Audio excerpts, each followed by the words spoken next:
एक बार की बात है, एक समृद्ध और शक्तिशाली राज्य में एक राजा रहता था जिसका नाम था महाराज विक्रम। वह अपने प्रजा की भलाई के लिए जाना जाता था, लेकिन कभी कभी उसका स्वभाव गुस्सैल हो जाता था। उसके पास एक अत्यंत बुद्धिमान और दूरदर्शी मंत्री था जिसका नाम था चंद्रगुप्त। चंद्रगुप्त की एक खास आदत थी कि वह हर परिस्थिति में, चाहे वह सुखद हो या दुखद, हमेशा यही कहता था, जो होता है अच्छे के लिए होता है। यह बात राजा को कभी कभी अटपटी लगती थी, लेकिन वह अपने मंत्री की बुद्धिमत्ता और वफादारी का सम्मान करता था। एक दिन राजा अपने शाही कक्ष में बैठकर अपनी प्रिय तलवार साफ कर रहा था।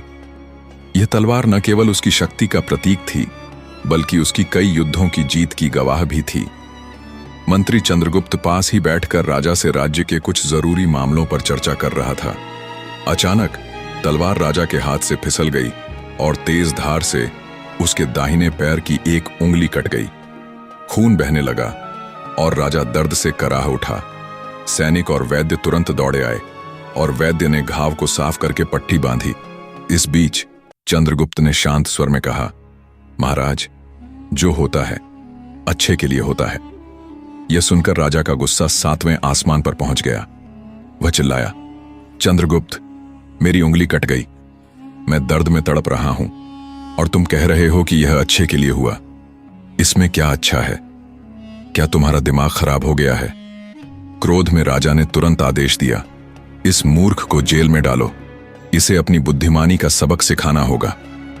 सैनिक चंद्रगुप्त को पकड़कर ले गए और उसे महल के नीचे बनी अंधेरी जेल में बंद कर दिया। लेकिन चंद्रगुप्त का चेहरा शांत था। जेल की ओर जाते समय उसने फिर वही बात दोहराई, जो होता है अच्छे के लिए होता है।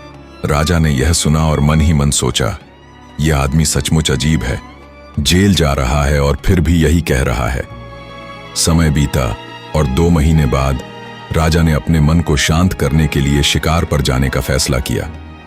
वह अपने चुनिंदा सैनिकों और घोड़ों के साथ निकला। उनका काफिला घने जंगल में पहुंचा, जहां ऊंचे ऊंचे पेड़ और जंगली जानवरों की आवाजें गूंज रही थीं। शिकार के उत्साह में राजा एक बड़े हिरण का पीछा करने लगा। हिरण तेजी से जंगल के और गहरे हिस्से में भागा और राजा उसके पीछे पीछे दौड़ता चला गया।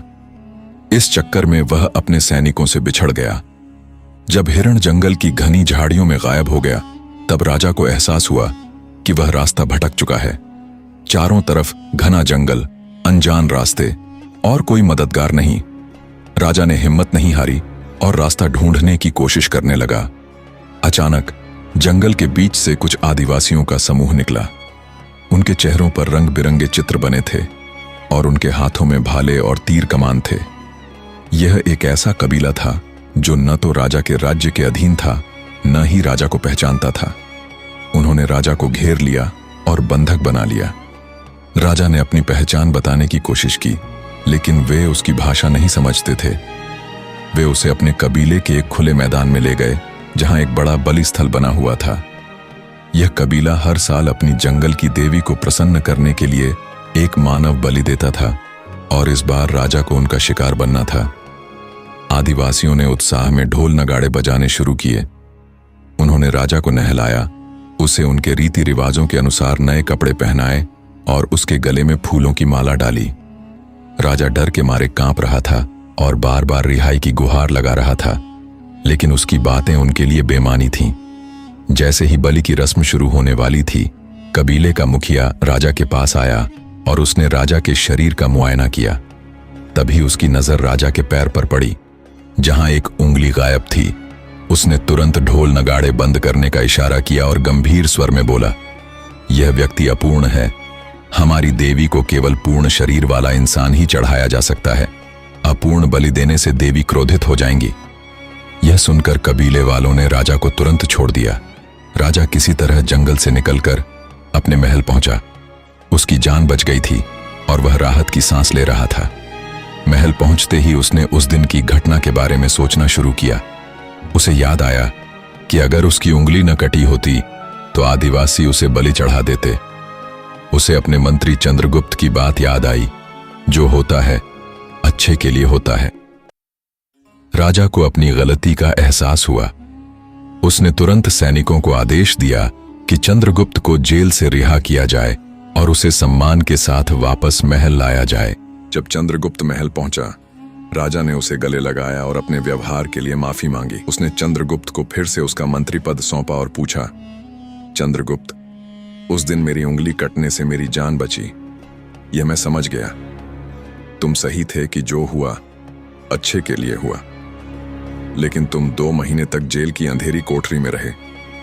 तुम्हें इतना कष्ट सहना पड़ा, तुम्हारे साथ क्या अच्छा हुआ? चंद्रगुप्त ने अपनी शांत मुस्कान के साथ जवाब दिया, महाराज, मैं आपका प्रधानमंत्री हूं और हमेशा आपके साथ रहता हूं। अगर मैं जेल में ना होता तो उस दिन शिकार के समय मैं भी आपके साथ होता। आदिवासियों ने आपकी कटी उंगली देखकर आपको छोड़ दिया, लेकिन मेरा शरीर तो पूर्ण था। अगर मैं वहां होता तो वे निश्चित रूप से मेरी बलि चढ़ा देते। इसीलिए जेल में रहना मेरे लिए अच्छा हुआ, क्योंकि इससे न केवल आपकी जान बची बल्कि मेरी जान भी बची। यही कारण है कि मैं हमेशा कहता हूं, जो होता है अच्छे के लिए होता है। राजा चंद्रगुप्त की बुद्धिमता और धैर्य पर चकित रह गया। उसने उस दिन के बाद यह संकल्प लिया कि वह हर परिस्थिति को धैर्य और समझदारी से देखेगा। हमारे जीवन में भी कई बार ऐसा होता है कि हमें लगता है कि कुछ बहुत बुरा हो रहा है। हम सोचते हैं कि यह क्यों हुआ, यह तो नहीं होना चाहिए था। लेकिन समय बीतने पर जब हम पीछे मुड़कर देखते हैं तो हमें एहसास होता है कि जो हुआ वह हमारे भले के लिए हुआ। हमारी बुद्धि सीमित है और हम हर घटना के पीछे के उद्देश्य को पूरी तरह नहीं समझ सकते। यह विश्वकर्म के सिद्धांत पर चलता है, अच्छे कर्म सुख लाते हैं और बुरे कर्म दुख। अगर आप दुख के दौर से गुजर रहे हैं तो याद रखें कि यह आपके बुरे कर्मों का फल है जो खत्म हो रहा है। प्रकृति आपको हमेशा प्रगति की ओर ले जा रही है। यह सृष्टि किसी शत्रु ने नहीं बनाई, इसलिए इसमें कुछ भी गलत नहीं हो सकता। अपने मन से यह डर निकाल दें कि आपके साथ कुछ बुरा हो सकता है और हमेशा यह विश्वास रखें कि जो होता है अच्छे के लिए होता है। अगर आपको यह कहानी पसंद आई हो तो वीडियो को लाइक करें और चैनल को सब्सक्राइब करें। अपना कीमती समय देने के लिए धन्यवाद।